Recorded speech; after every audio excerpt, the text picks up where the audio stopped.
MGS5 Part 22. Let's call this the episode for Cassette Tape Lore.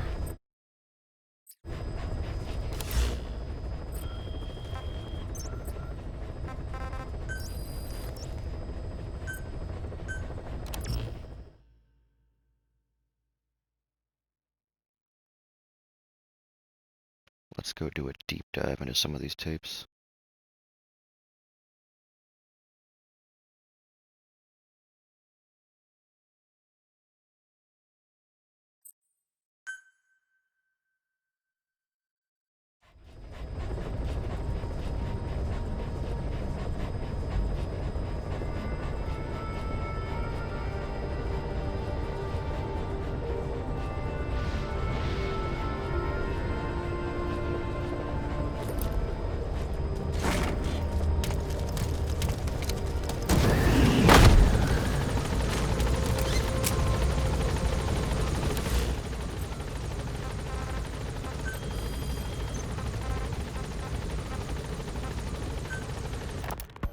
Ocelot said the number of private forces is increasing, and they've modeled themselves after us. They're a far cry from the likes of us. But why? 9 years ago we made enemies of the world as a nuclear-equipped force, independent of ideology or state. Yes. Sooner or later, the real UN would have stepped in. So why are they giving these PFs free reign? That's our fault, too. What do you mean? What happened 9 years ago was a real problem for a lot of people. An organization as big as ours, with our facilities, was wiped off the map. Not an easy thing to hide. But if our existence came to light, so would the names of our clients. We had contracts all over, east and west, from superpowers to banana republics, the lot. Our clients denied all association with the likes of us. They had to make sure things didn't blow up on them. But at the same time, they missed us. They really missed us. The demand for armies for hire was as strong as ever. The international community turned a blind eye to what happened to us, despite still needing people who could do our jobs. History couldn't afford to lose us. As soon as we were gone, they needed a replacement. So private forces spread everywhere. And they're all just a phone call away. But still. I know. PFs are totally different from what we envisioned. Nation-states, revolutionaries, terrorists. They have a lot of clients, and Cypher is one of them. Cypher stays anonymous, but I know their work when I see it.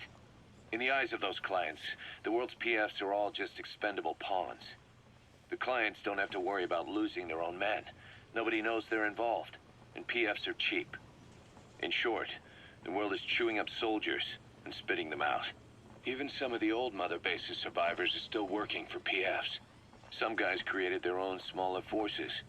Others were taken on by emerging PFs. Everybody's gone their separate ways. But none of them are living their dream, because they're not fighting with you.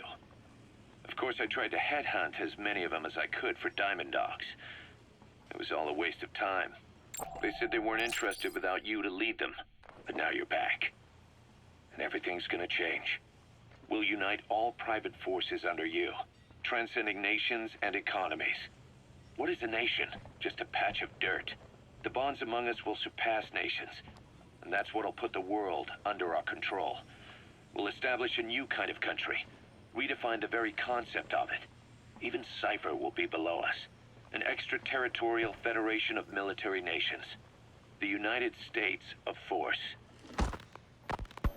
Once word of Big Boss's return starts traveling, that'll be our true deterrent against Cypher.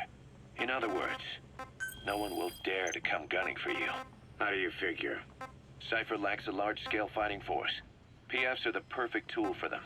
But those PFs revere you, the legendary Big Boss. If Cypher killed you now, they wouldn't take it lying down.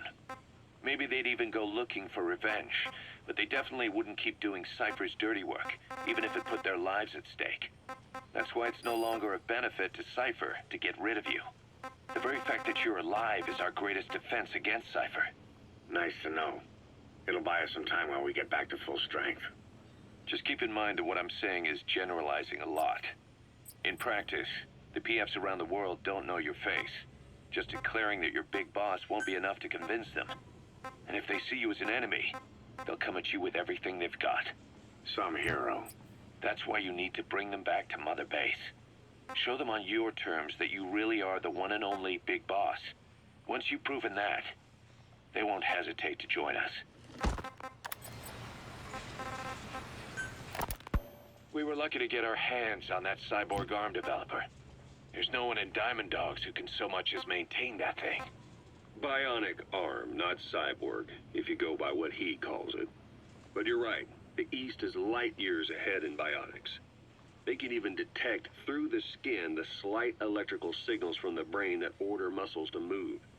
The Soviet Union completed their first bionic arm capable of doing that back in the 60s. Although I guess that news didn't really reach the West. No kidding. Zadorov's was the only one I ever saw. Quite a shock to see it for the first time. And it was no mean feat to get hold of Snake's arm. I couldn't get one for you at the time, but you know, now... Forget it. I've no intention of relying on bionics.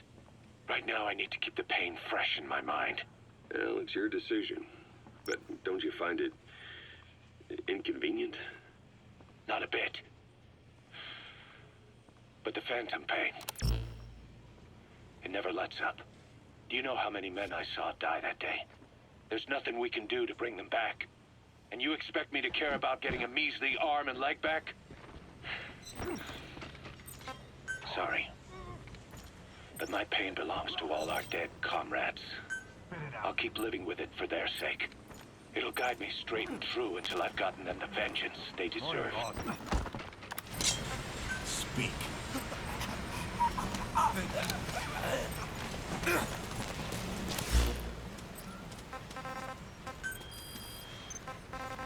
Thanks for that, boss.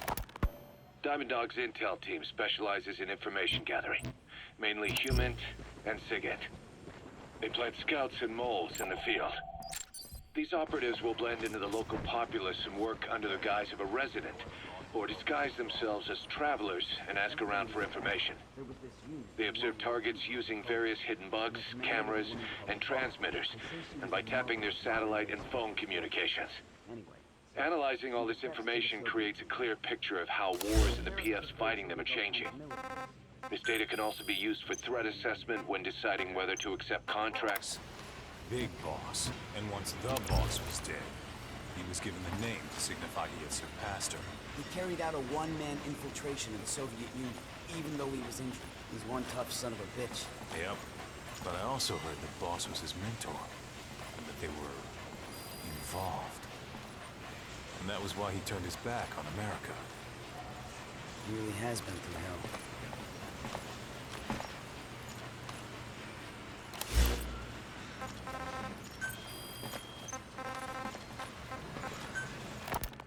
Diamond Dog's intel team specializes in information gathering. They plant scouts and moles. These operate or disguise using various hidden bugs, and by tapping this information creates a clear picture of how wars and the PF's fighting them are changing. This data can also be used for threat assessment when deciding whether to accept contracts from certain clients.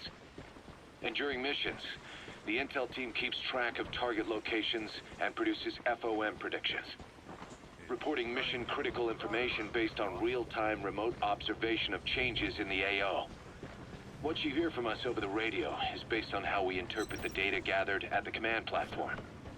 However, intel team operatives go unarmed in almost all situations to avoid revealing themselves to the enemy. Some will carry a knife, but most have nothing at all. As such, don't expect them to help you take on heavily armed adversaries like PF soldiers. Think of them as entirely passive in the hot zone. Plus, they use all manner of techniques to remain inconspicuous in the field. If you ever spot one, you'll have some serious explaining to do. So remember, their specialty is espionage. They may not be of use in a firefight, but when it comes to intel, they're pros.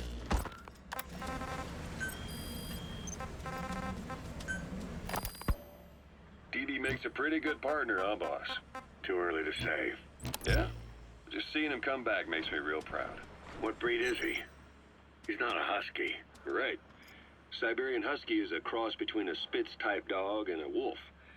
I think DD might have some wolf blood in him, too. He isn't just smart. He's also shown remarkable judgment.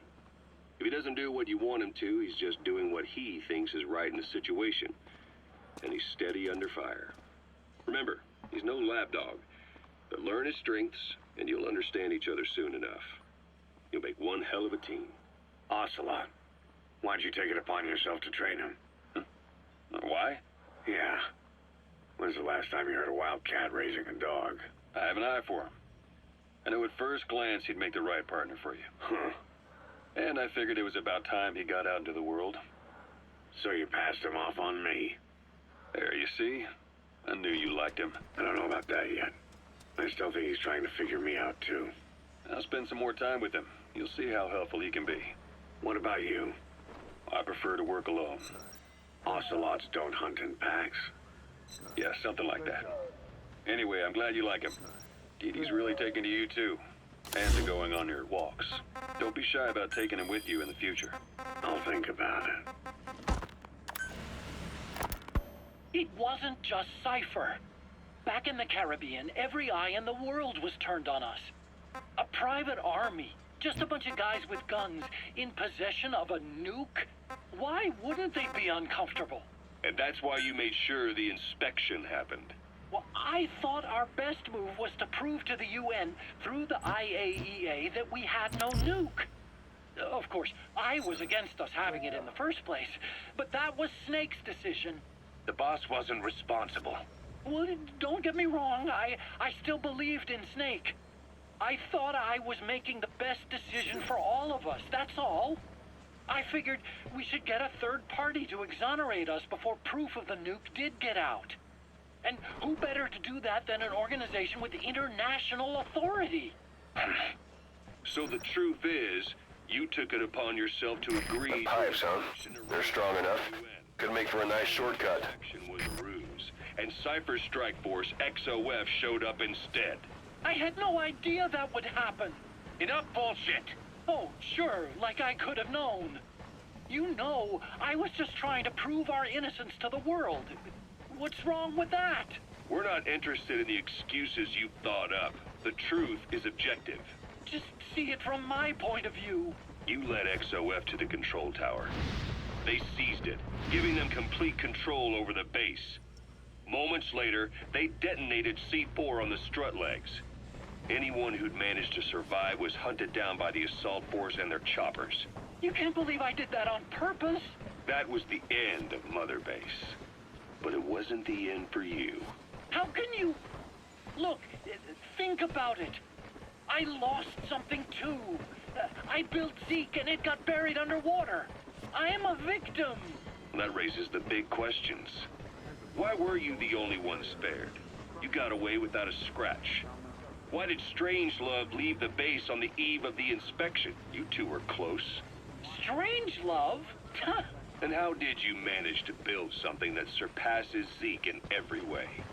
Because you did everything they told you. You're the only one who didn't lose a thing. That is the truth. I was taken away against my will. Skullface forced me to do his research these past 9 years. He used me. I lost 9 years. 9 years. We all lost 9 years. It wasn't just you. I suppose blaming me makes you feel better, does it? But who's gonna give me back all the time I lost?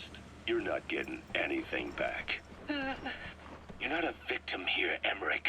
You're the perpetrator. I didn't know anything.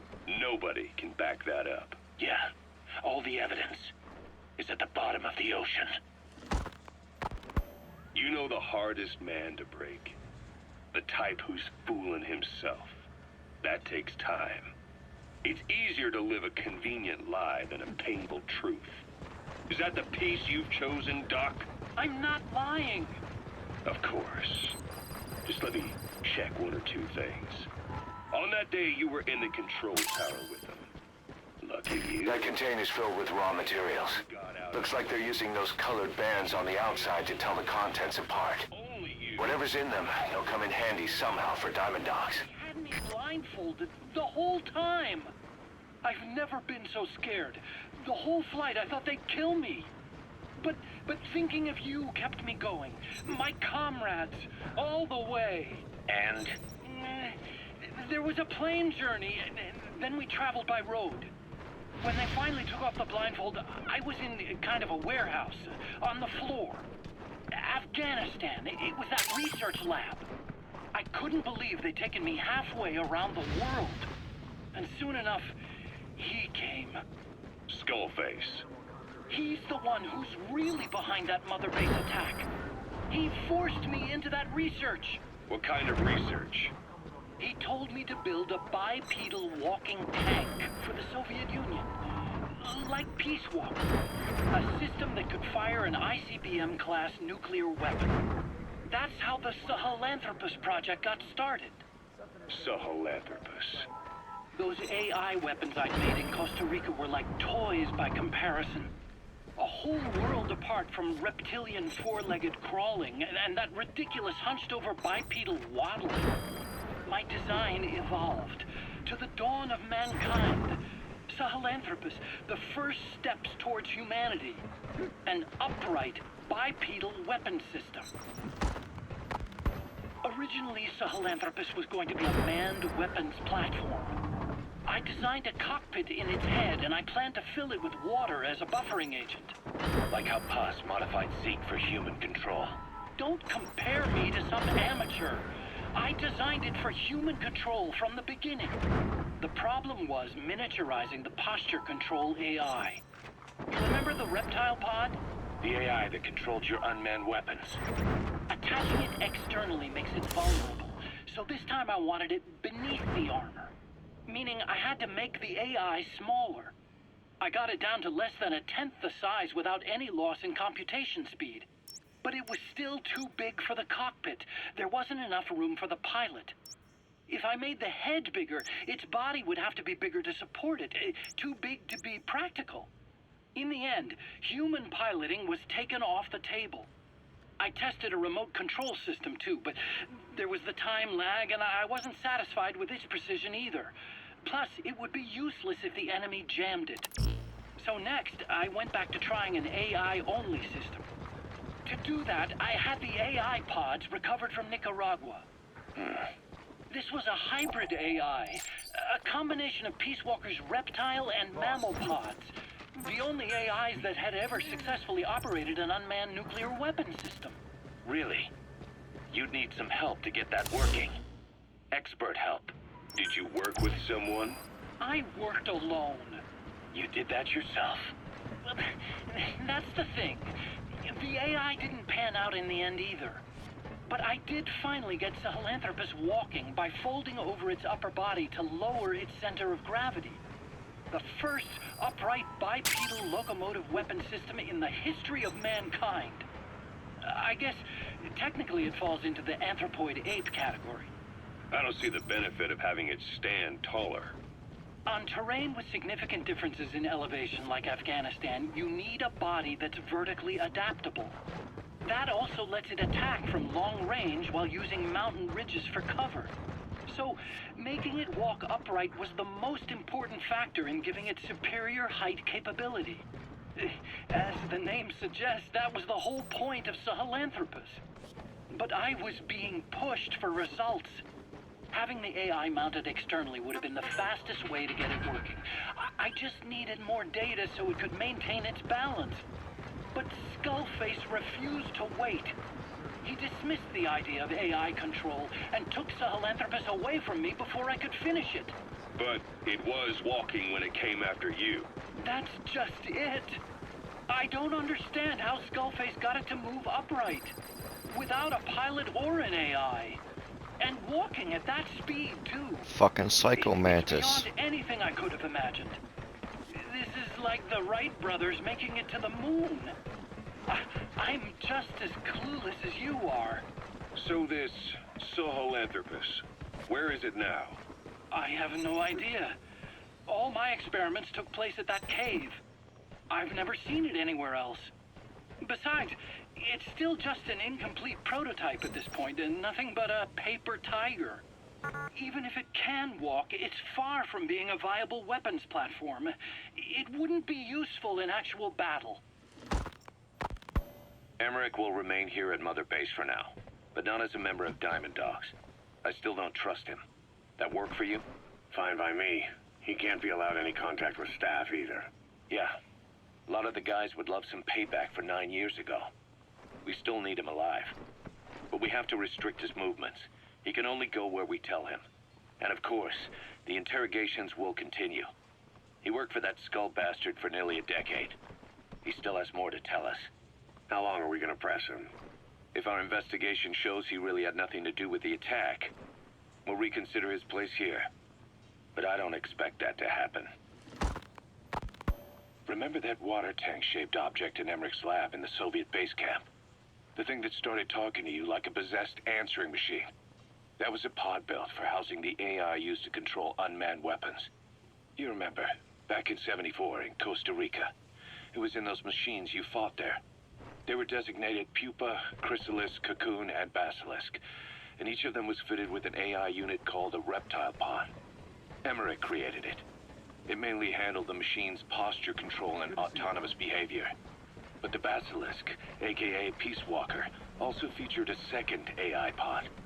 That one was called the Mammal Pod, and it was created by Dr. Strangelove. She tried to recreate the boss's personality through the Mammal Pod, but you pulled out its memory boards.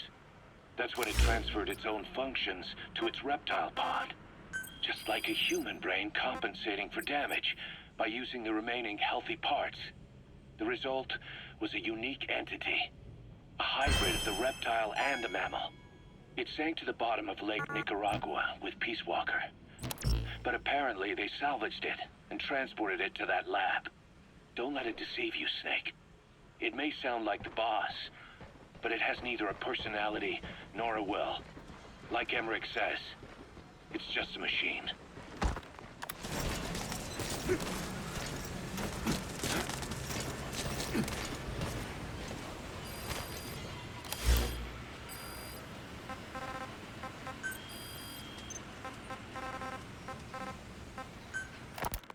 You called that thing Sahelanthropus. Where does the name come from? Well, several years ago, an excavation team discovered a hominid skull in the Sahel region. Central Africa, the Southern Sahara. Cypher gave the specimen the name Sahelanthropus, Man of Sahel. And then they covered the whole thing up. Why? They probably wanted to monopolize information about human evolution to have a head start in their genetic research. At least, until they had an idea of what they'd found. It was that big of a discovery, huh? Sahelanthropus was a gracile hominid, estimated to have lived about 7 million years ago. What's significant about it is how its skull's foramen magnum faces down. In other words, its spinal column supported its head from underneath. It stood upright. Right. Which would mean Sahelanthropus walked upright 3 million years before Australopithecus, making it the world's oldest human species. Walking upright. I get it. Hence the name Sahelanthropus for your machine. Walking upright was the decisive difference between our ancestors and other anthropoids. Our brains could get heavier once they were supported by the spinal column. That led to the use of tools and the development of complex communication through language. Only man is capable of this. My creation will be the progenitor of all bipedal weapon platforms. And you did this for Cypher. No, not at all. Sahelanthropus is the best proof that I never betrayed you guys. What do you mean? The reconstructed Sahelanthropus skull looked exactly like the skull we used as our logo 9 years ago in the Caribbean. An army without a nation. Outside the world order. The design was based on Pangaea, the supercontinent that existed 250 million years ago, right? Yeah. When the world was a single landmass. That concept's at the source of our strength. I felt the same way about Sahelanthropus. Sure, I was forced to build it under their orders, but I always wanted to put its technology back in our hands someday. That's the reason I incorporated the old insignia into Sahelanthropus's name. Don't you see? That's how much I was thinking about you guys. Oh, I see, all right. I see someone desperate to cover his ass. You can say whatever you want after the fact. But that skull also symbolizes somebody else. Skullface. Snake, you finally came. Just don't record this, okay? I'm not recording anything. What's this about? What I'm about to say stays between you and me. It's about the weapon to surpass Metal Gear. You know a researcher by the name of Clark? He works in the biotech industry, real advanced stuff. His area is bioengineering, but lately he's also gotten into genetic research. Never heard of him. Well then, what do you know about cloning? I think I've heard enough. Hold on, this is important. Cloning lets you create a genetic copy of an organism. You take the nucleus of one of its cells, and you swap it with the nucleus of an unfertilized egg from another member of the same species. They started out working with plants, but since then they've had success with other organisms, including mammals. It's a hot area for a lot of places right now. Corporations, universities, research groups. There's no shortage of scientists out to get famous and patent their work, with morality taking a back seat. Isn't that a little outside your field? It's got nothing to do with my research. But I thought it might be of interest to you. Cloning, and Dr. Clark, I mean. Go on. Now, this is really highly classified stuff. But I've heard that an American biotech company has successfully cloned a human being. What's more, it happened over 10 years ago. And the researcher behind it was Dr. Clark. You've really never heard of him? I don't meet many doctors. This Dr. Clark is a complete ghost, even to others in his field. His age, where he comes from, that might not be his real name. And I can't even say for sure he's a he. Clark's employer, ATGC, its company motto is embracing your hopes, preserving talent. What does this have to do with me? Cypher. Dr. Clark works for ATGC, and they have connections to DARPA. Cypher couldn't function without the communications network DARPA's built. Meaning, Cypher has to be a part of the Pentagon. Or at least, the two are joined at the hip. DARPA is a driving force behind human cloning. It's a pretty high priority project for them. And this Dr. Clark, some say he's a pivotal player in Cypher. But that's not all. Every cell nucleus in an organism contains the genetic information for that organism. Think of it as a blueprint for life. Clark appears to be working on how to decode this information and rearrange it at will. If you could do that, it would mean being able to custom design human beings for specific purposes. Can you believe that? Suppose for a moment that this is all fact. A man of your talents, if your genetic information died with you, that would be a terrible loss for mankind.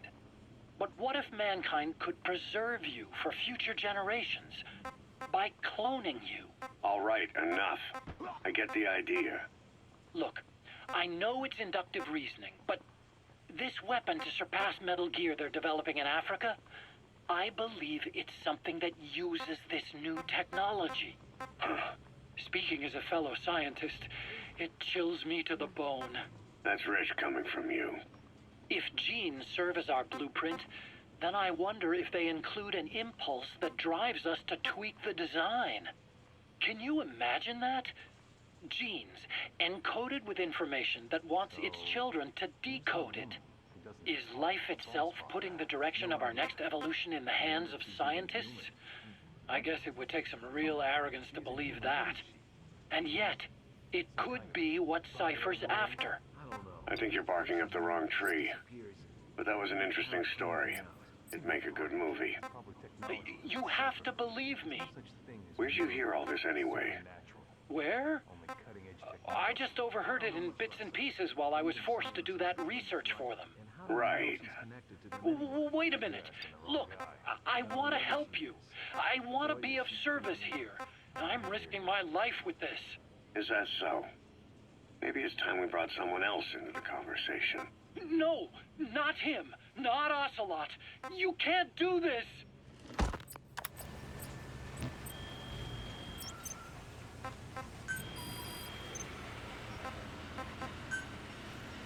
animal conservation. Ever since the attack on your unit 9 years ago, the name Big Boss has become known the world over. What do you mean? Those of your men who survived traveled far and wide. They fought throughout the world. In fact, they're part of the reason we have all these PFs now. Every one of them suffered their own phantom pain from losing you. Talking about you wherever they went helped to heal their wounds. Your actions and words, your legend, has been told on every battlefield they've set foot on. Obviously, as the tales have spread, the truth's been distorted, painted over. Big Boss sacrificed himself to show us the threat that Cypher poses. He sounded a warning, so it goes.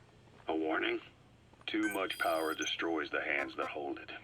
Apparently, you chose to be a living example of that. I never said any of that. The moment any truth is passed on, it starts turning into fiction.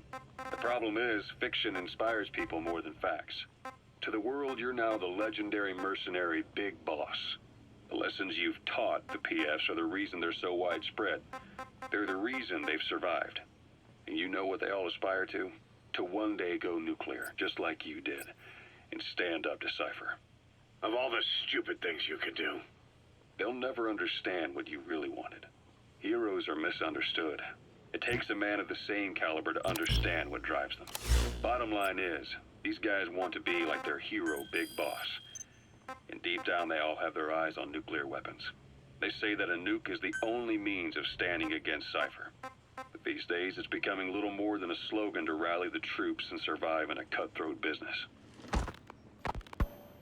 Currently, there are 3 major PFs who've expanded into Central Africa. CFA, Rogue Coyote, and Zero Risk Security. HEC's investigations have shown there's almost no overlap between their areas of operation. It's not so much a turf war, more like they have a gentleman's agreement. If you do cross paths with them, you probably won't have to face more than one at a time. Still, don't expect a walk in the park. The CFA, Contract Forces of Africa. These guys are a major player. Their head office is in Pretoria, South Africa. That's also where the South African Defense Force is headquartered. We think the two are closely connected. An HEC investigation revealed that most of the CFA's operators are former SADF soldiers. South Africa has been locked in struggles with neighboring regimes for years. That means constant action. And we know better than anyone that's the best kind of training. A company drawing its recruits from hardened military vets. You can bet they know how to handle themselves. Do not underestimate them. Within the CFA is a company of soldiers made up mainly of locally hired operators. They speak Afrikaans to communicate with personnel from the CFA. But if you notice any speaking the local language, that's them. I feel like I've heard these They're already. hired from the local population. They were originally part of a paramilitary group, so they'll have plenty of combat experience. And unlike their days shooting junkyard rifles out of beat-up pickup trucks, the CFA now supplies them with the latest gear from the West. On top of that, they've been combat trained by the South African Army. All that adds up to a much stronger fighting force. So don't brush them off. Look at the Angola-Zaire border region. The east bank of the Munene River in particular. It's a microcosm of a problem that stretches all across Africa. There's a civil war going on in Angola fought between the government MPLA and the Western-backed UNITA. Zaire is still a dictatorship under President Mobutu, but numerous uprisings have broken out in its remote regions. With all the trouble elsewhere keeping their hands full, neither government has control over their side of the border. They depend on militias and PFs, as do the rebels. Government forces, guerrillas, militants, groups of all shapes and sizes hawk whatever resources they can to hire PFs. Conflict brings PFs. PFs expand the war zone, and more conflicts erupt in a continuous chain reaction. Sounds like our kind of work. Mother Base could grow by leaps and bounds. Hard to believe how many of those bipedal weapons have popped up around Africa. When did that start? No more than 6 months ago. Didn't really hit me until I came here. They're not supposed to be in use yet. Emmerich says they were still doing the last round of fine-tuning. The doctor has no idea. His research has already hit the black market. Both sides of the Iron Curtain will have it by now. Even so, they're spreading much too fast. Sure, the Walker gears can operate in any terrain. Their mobility's just as good in the jungle as it is in the desert. That would come in handy in a place like Africa. They are modules that can one day be used as nuclear weapon systems. And with that in mind, the numbers are way too large. There must be another reason they're so widespread. Like what? It's all about needs. To small-time outfits like most of these private forces, this product is a dream come true. Hell, it goes beyond PFs. This is the ultimate weapon, the forbidden fruit, for anyone with an enemy to fight and people to defend. The nuclear deterrent. Exactly. Sounds familiar, huh? PFs are all operating off your playbook. You created these times. But could this be the new weapon in Africa that Emmerich talked about? If it is, why is Cypher letting everyone and his brother get their hands on one? What comes next? Selling nuclear weapons in the open? Making them public property? Why don't they give that a try? Then the next war really will be fought with sticks. Right. The man we're dealing with isn't foolish enough to make a suicide pact with the world. So, what is Cypher really up to?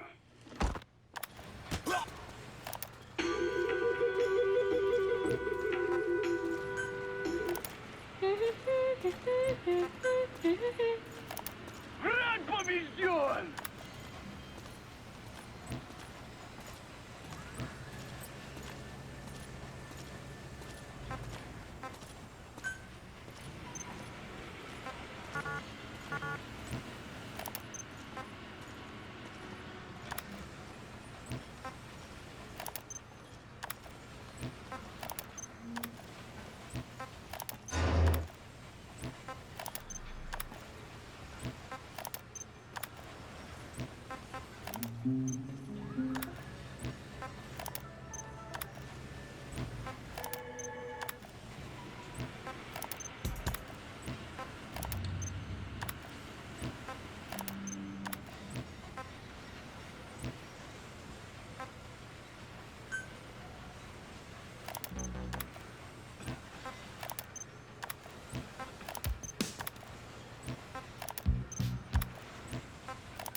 Roger. This is Sequad. Arriving shortly at LZ.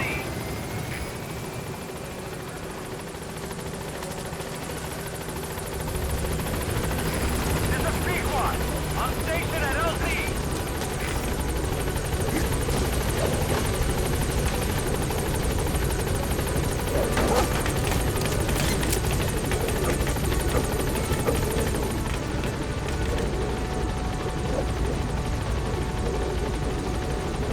Gaining altitude.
let's get on an op and do some work.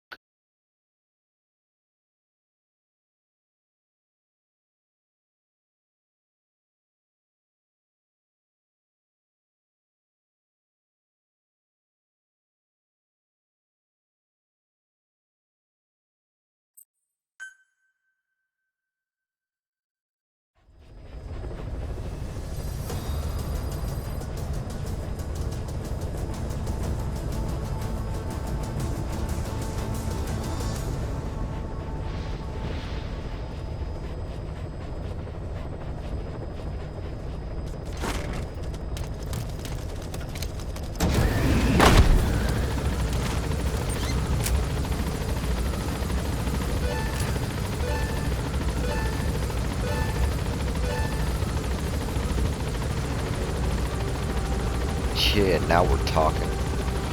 Build that base.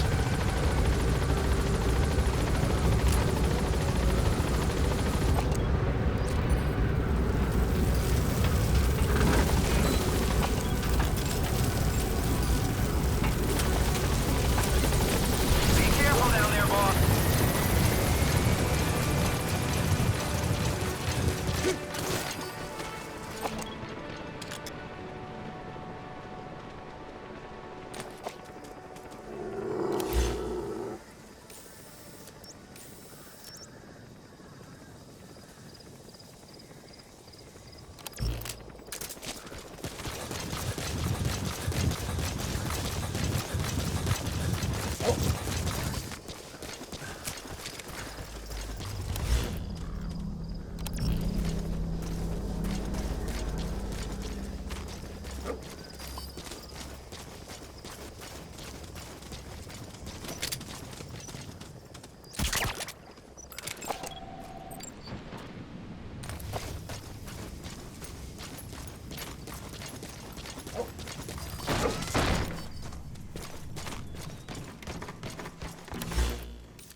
Coming too. Roger that.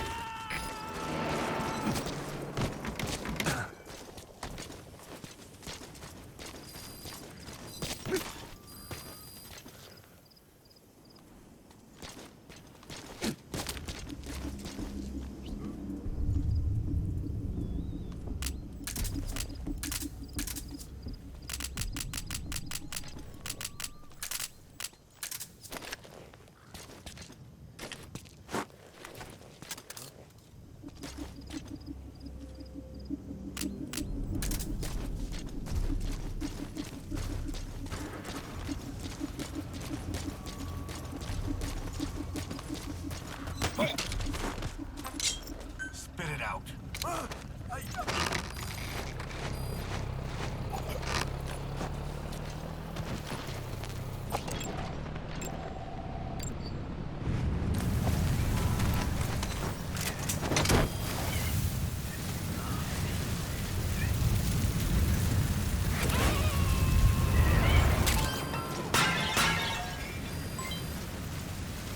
You gotta extract him.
subject on board. Leave the rest to us.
You gotta extract him.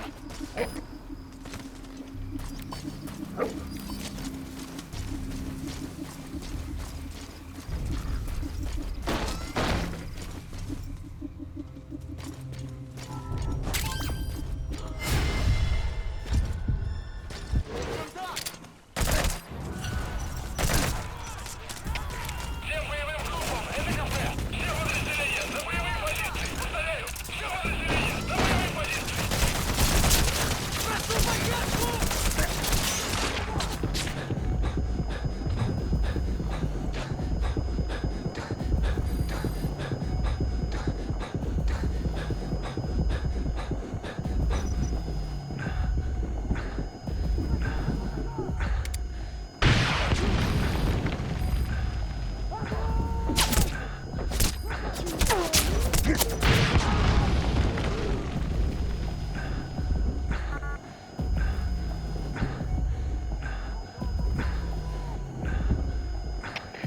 Кафе! Кафе! Слушай!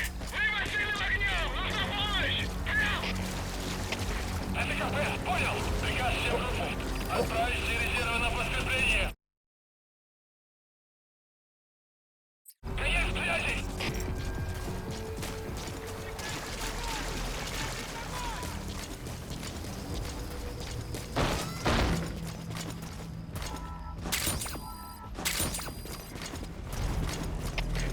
КП разрушили! Потерял противника! Ищу последние точки соприкосновения! Прием! Это КП, понял. Будьте начеку и найдите противника. Конец связи.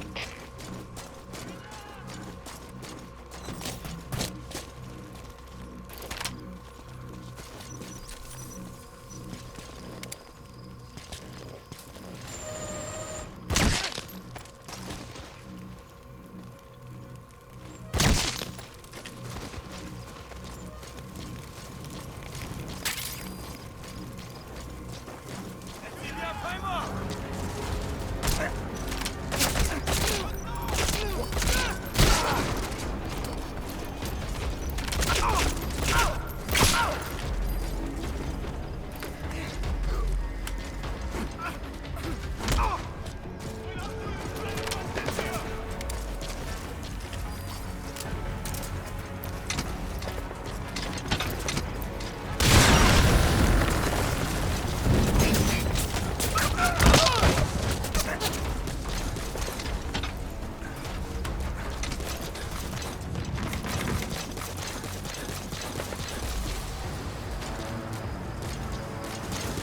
Yo, legit, I'm gonna just fucking dip.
subject on board. Leave the rest to us.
He's coming too. Roger that.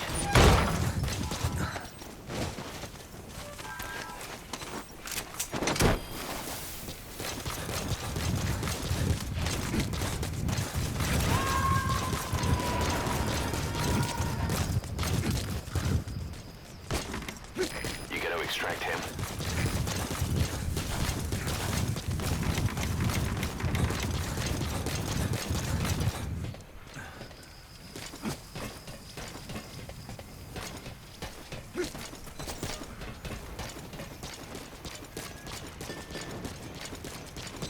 Is there an anti-air radar around here anywhere? If so, I'd like to take that out.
Captured an enemy vehicle.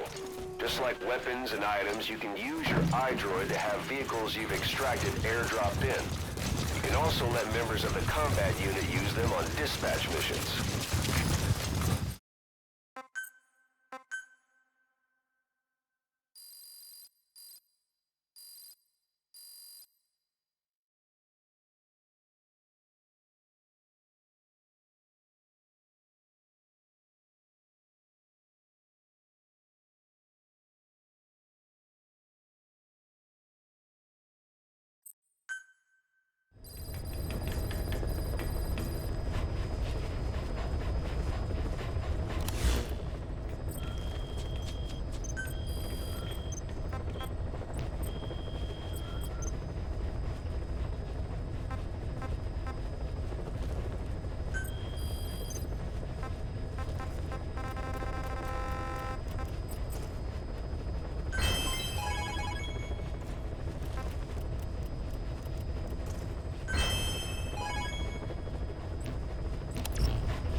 Alright, that's a wrap.